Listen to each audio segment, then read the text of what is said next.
Welcome to Influencers. Everyone we speak to will be making a difference in some form of cycling or micromobility. Some will be unsung heroes and others people you may already know. Today's guest is FK Day. In case you're wondering, the F stands for Frederick, but everyone calls him FK. FK and his brother Stan started SRAM, which from very humble beginnings has now grown to be the second largest bicycle component company in the world. That in itself is a significant achievement.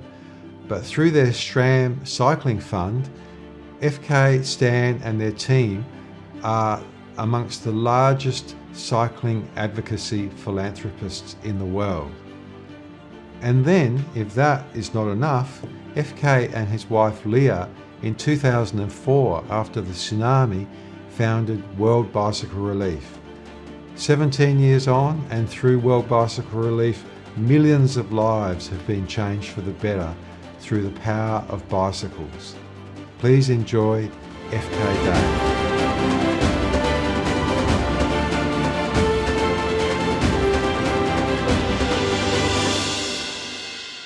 Well, FK Day, thanks very much for coming on Influencers. I appreciate that, Phil. Great to see you. Indeed, it's been a long time. So we're going to cover two areas that you're involved with cycling. And the first of those is a little company called SRAM. But let's just go right back to the start. What were you actually doing before SRAM began? God, Phil, you started off with a hard question. That was so many years ago that I'm not exactly sure. Nope, I was trying to get another company or two up and running, but Stan and I had always dreamed of going into business together. So we had thought of a bunch of different ideas that we wanted to start. And he was a weekend triathlete, and I was a weekend mountain biker, and we were living together. And he came back from a ride one day, and he goes, "FK, God, I am going to get killed out there on the Chicago roads if I keep practicing out there and I have to reach down to the down tube to shift my gears." So he goes, "We need to figure out a way to put the shifting right up on the handlebars." So that was like the seed of the idea. And from that became grip shift, and from that became a lot of shifters and derailleurs and brakes and all that. So I've had the privilege of visiting your factories in Taiwan a few times over the years. And somewhere along the line, I saw a photo of you and Stan stripped down to your shorts and no shirts even, sort of basically building a factory or building workshop benches or something. Can you tell me about that? Well, Stan moved over to Taiwan from the U.S. to start our very first factory. And I was starting our European operations, and he would be kind of working around the clock down in Taiwan, and I would fly in periodically to help him. But we were doing everything by the seat of the pants. I mean, we'd all had some experience in manufacturing, but we had to kind of invent it all from scratch. And we made a lot of silly mistakes, and we made some pretty good strides forward, but we're thirsty learners, and we learned a lot and finally got it up and running.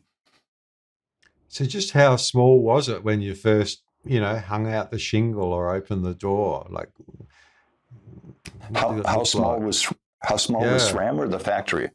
Well, both. Well, SRAM was nothing when we started, so we had to kind of invent it from scratch. But we did have the benefit of Stan being an MBA, so he got his business degree from Northwestern University here, the Kellogg School. So he knew how to write a business plan, and his business plan was called for us. Coming up with this product, we'd sell like 100,000 units our very first year, 300,000 by our second year, and then we'd go live on the beach somewhere. But our first year, we actually only sold about 824 units. a little short of the business plan, and then we had to take most of them back. But but it was the business plan. The business plan called for something great, and we thought we were onto something really, really important. So that kept us driving forward through some of the despair, so to speak, of missing our budgets. So there's been 1,001 startup bike component companies over the past 40 years, say, but very few have reached the heights of SRAM. So what do you think your secret might be? Or if you had one or two key tips for beginners, what would you say? I think, always working off a bedrock of integrity and commitment to each other, support and openness, listening, really listening hard. And I think we both come from parents who taught us the importance of humility. And I think with humility can come great listening. And it was really from that we learned how to iterate our products and keep bringing on superstar players. And we slowly built up out of the bedrock a company that feels pretty darn good to work in. Indeed, that's a remarkable answer. And can you paint a picture today? How does SRAM look today in terms of, now I know it's a private company, so I'm not asking for any financial information as such, but in terms of, how many are in your team now or how many countries you might be in, can you just paint a broad brush picture of the business now? Now let's see. I think we're 4,000 people, and it's a blend of fossils like myself and my brother and some of our original team, and we've got so many young, passionate, energized employees now that the best we can do is ensure we've got a culture that supports them, and then get out of the way just so we don't have boot marks running over our backs. Very good. And COVID has placed unprecedented demand on bicycle components. So how stressful has the last 2 years been for you, and how are you coping with all of that? What's it meant for you guys? I think as it all opens back up, it feels so nourishing to be back face to face with team members. It's rough sledding when everything's just two-dimensional and Zoom meetings around the clock. But it feels great to be back together, and it did put a lot of stress on people. And we hired a lot of new people during COVID, and they didn't have the benefit really of growing up in a system so well supported by culture. So now we have to backfill that in to ensure they get steeped in what is the culture of SRAM. It is about integrity. It is about humility and passion, and ensuring that we can transfer that sense of belonging over to them is really so important to all of us. And but we're coming out of it, and that's super exciting. One final thing I'd like to talk about with SRAM is the SRAM Cycling Fund. And you've mentioned the word humility, so you're probably not going to say it, so I'll say it for you. But the SRAM Cycling Fund has donated many millions of dollars to cycling advocacy over the years. And what would be one or two projects that you are most proud to have partnered with, would you think, over the years, or what would you like to say about the SRAM Cycling Fund? Well, I would say, if we're one amongst many great organizations. So, though we've contributed a lot of time and money and hopefully leadership into some really good projects, many other companies are doing it well. So it's not just SRAM. I think the bike industry is so passionate about what we do as an industry, and we really have this unusual key that the bike industry is a small industry, but holding the key to transportation, it is so powerful, and that could be transportation in a city to reduce emissions, to improve the health, to reduce congestion, all the way to transportation in developing countries, so that people can overcome very long distances. But our industry holds that really unique key. It's not the oil industry, which is a zillion times bigger, or anything like that. It's the bike industry that holds this really unique key. And there's not a day that I don't wake up thankful to be working in this industry. That, to me, is a perfect point for us to pivot to World Bicycle Relief.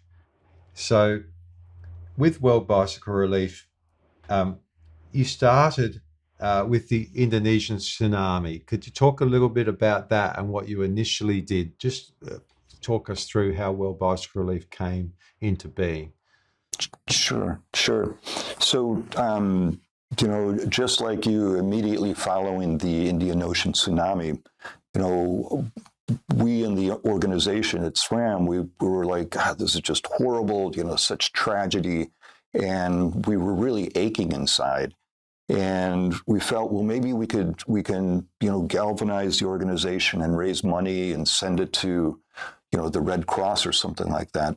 Or maybe we can do something more impactful, leveraging our industry's greatest capabilities and provide transportation to those people who had lost so much. So the oddity is that we called around to most of the leading relief organizations, and we proposed doing a large-scale bicycle program. And all of them said, no, just send us your money. And that's when we decided, and I think it was Stan, I'm scratching my head going, God, this doesn't seem right. And Stan just turns to me and he says, well, you better get on an airplane and go find out. So my wife and I flew over to Indonesia and Sri Lanka and began to ask the same question on the ground. Would a large-scale bicycle program be impactful? And the answer was completely flipped. It was like, you can do a large-scale bicycle program?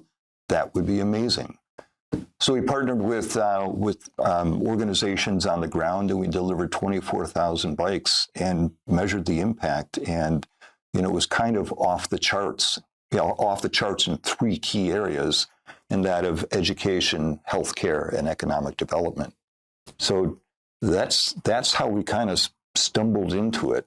We had a thought, an idea, we went and tested it, and it proved to be powerful. Now let's talk about the bicycle itself, which is now called the Buffalo Bike, and the development of that over time, because we're talking now about 15, 16, 17 years of development of that bike. So, what are the key features of your Buffalo bikes? What has been the development story of that? Yeah, so you probably know more about bikes than I do, but when we first got into Sri Lanka, we thought, oh gosh, we're going to source bikes locally, and that way there's an installed base of spare parts. People will know how to ride them and repair them and all that stuff. And we were able to do that in Sri Lanka. And then when we moved to scale up the programs in Africa, we couldn't find local suppliers. And quite frankly, the supply chain of bikes that were available was terrible. The producers had come completely detached from the end users. And as a result, the bikes were just breaking. They would just fall apart and break. And the producers didn't know that. And they quite frankly didn't care. So we had to kind of go tip to tail to strengthen that bike until we got a bike that it would be worthwhile for us to put in the field in support of some complicated project, like a healthcare initiative or an education program or in support of rural farmers. So it's been a long process, but it's just been, so important for what we do. And I think we now have other organizations copying us, which is great because we can do a lot and we're very close to the field and therefore the end users. But now that people are starting to copy us, that will give our industry the ability to really take this to scale and make a dent in the transportation needs at the bottom of the market. So you don't just donate bikes, do you? You provide employment and local manufacture. Can you talk a little bit about that? We bring in what's called CKDs. So those would be completely disassembled bikes. And we set up assembly facilities that have between 15 to 20 people in there. And we can end up building 80 bikes a day. And the beauty is that we can, our quality goes up and our costs go down by doing it this way. And it gives us the ability to really track what is the response in the field to either a new design or how is the bike being used so we can respond and support it. But it's a huge part of what we do. And so I'm glad we're providing employment, and it's like safe employment. They're paid a very fair wage, and again, our quality goes up and the cost goes down. So that's the primary driver. But I'm super glad that we're creating employment because it's interesting in a way. We also train field mechanics. So if we train a field mechanic and train them, equip them, put them in the field to maintain and repair these bikes, then as we expand our assembly facilities, we have this treasure trove of outstanding, workers that know everything about the bike that we can then put into the assembly facility. So we have a constant supply of highly experienced people that have seen every method of why a bike gets either wears down or needs repair or all of that. And on top of that, we started setting up bicycle shops that sell spare parts and bikes. And the beauty then is that as these guys become expert in the assembly facility, we then can migrate them in to manage a shop. So we have this very outstanding funnel where we get great talent and we move them up through the system, like just a beautiful career path. I wish I could tell you it was entirely planned from the very beginning, but we discovered it by listening and watching and supporting what goes on in the field. So how many bikes approximately have you distributed now so far, and what sort of rate of bicycles per year, and has that been affected by COVID? Yeah, I think we're up over 600,000 bicycles distributed. And this year, I think we might even be close to 700,000. Anyway, this year we'll end up doing about 75,000 bikes through 5, 6, 7 countries. And that's a record for us. Last year, since we do a lot of bikes through the school systems, and the schools were closed because of COVID, there was a lull. So I think last year we might have done 45,000, 50,000 bikes. But this year we're going to really jump up and nail it and really make an impact. They're really huge numbers, aren't they? Yeah, yeah. I kind of go, what the heck just happened? So it's been about 17 years now. What motivates you to keep going in the hard times and challenging times, to keep at this work that you've started and you've been so closely associated with for so long? I would say it's the raw impact. We measure everything we do very carefully, and we publish the results. So I would say it's the impact that we're creating that gets me up on fire in the mornings and carries us through. I just love what we do. It's never been done to this scale before. and the impact is deep, immediate, measurable, and it's new. So in a way, we're creating new language for the UN, the World Bank, a lot of these organizations that are trying to make a big difference in poverty and development, and we're providing them data that can help them do it better. Bikes are pretty darn impactful, and what we're doing is really releasing the power of bicycles into these areas that are so desperate for quality transportation. Now, as you know, I had the privilege of spending a week or so in Zambia with yourself and Leah many years ago. And at that time, which was very early in the program, you were just considering starting the BEEP, what became the BEEP program. And we went out to a school in a remote community and talked about that and met the people there and so on. Now, that is a program that I think is particularly worth trumpeting. So could you explain, what does BEEP stand for? What does that mean? What is the impact of that particular program that you do? Right. So remember in Sri Lanka, we found that there was deep and immediate impact in 3 different critical areas. And one was education, the other was healthcare, and the other one was basic development. We thought, well, what we're going to do is we're going to isolate each one of these projects or each one of these categories and start running programs just for those. So the BEEP one what does BEEP stand for? Bicycles for Education Empowerment Program. So that program is all about connecting rural students to distant schools, prioritizing the girl student. So we will distribute bikes to 70% girl students and the rest the boys. And it's the impact, attendance goes up, performance at school goes up, tardiness goes down, and the empowerment of a girl student in their own home is measurable and presentable, and it's pretty impressive. So it's a very good program. I think we've done maybe 200,000 bikes into education programs like that, and they are, so moving and so impactful that you saw it firsthand, and there's no way you can really walk away from something like that without being deeply moved to the core.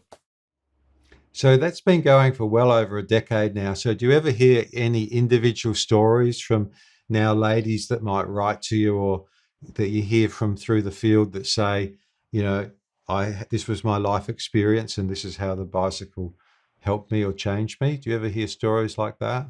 Oh, all the time. And, Leah is so good at, as a storyteller and gathering stories from the field.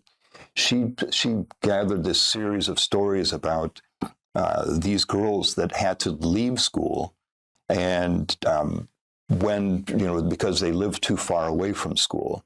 So when the school principal heard that we were going to do a bicycle program for them, that school principal specifically went and found those girls and said, "You guys have got to come back to school.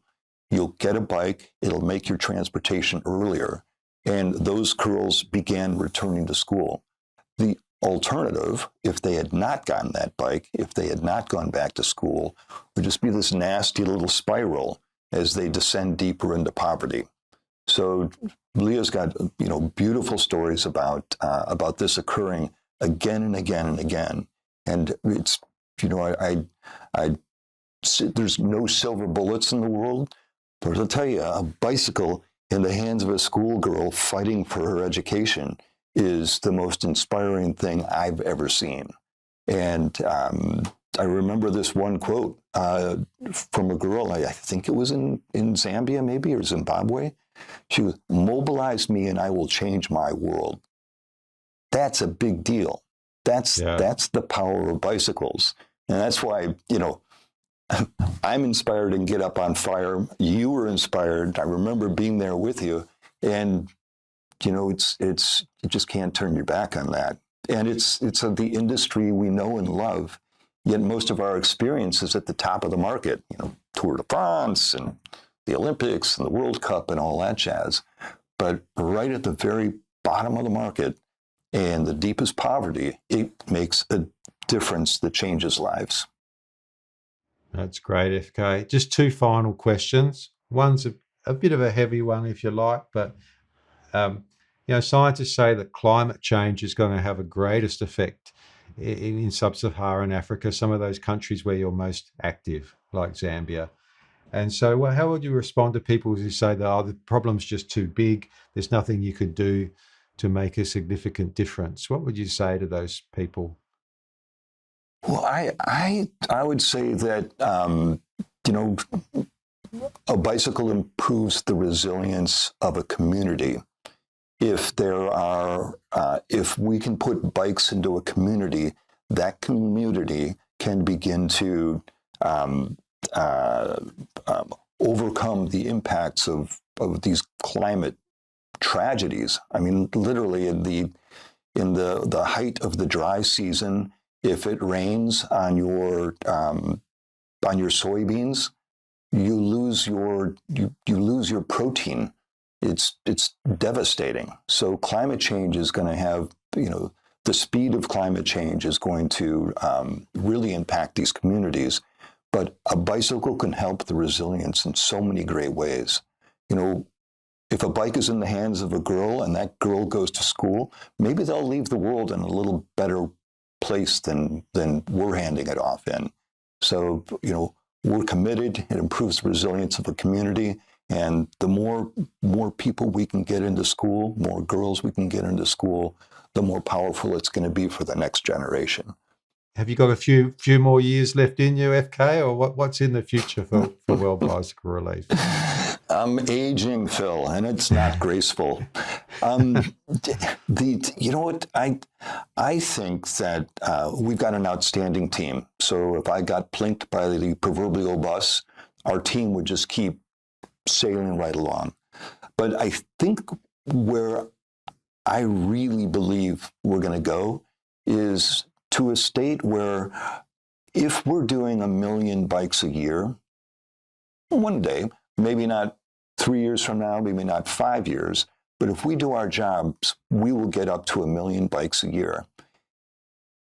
That won't make a big dent in transportation, but we will have demonstrated the power of bicycles and the impact of basic transportation at the very bottom of the market. And that will cause tens of millions of bikes to go into the market. And that's where the biggest change comes from. That's where this thing takes it to scale. If we can do our job, measure it carefully, publicize it, and have other people copy it, we will have really done our job. Well, FK, you've always been a visionary. So thank you very much for being an influencer. Thank you, Phil. Really enjoy seeing you and speaking with you. No worries. I'll have to catch up with you in Australia sometime. Count me in.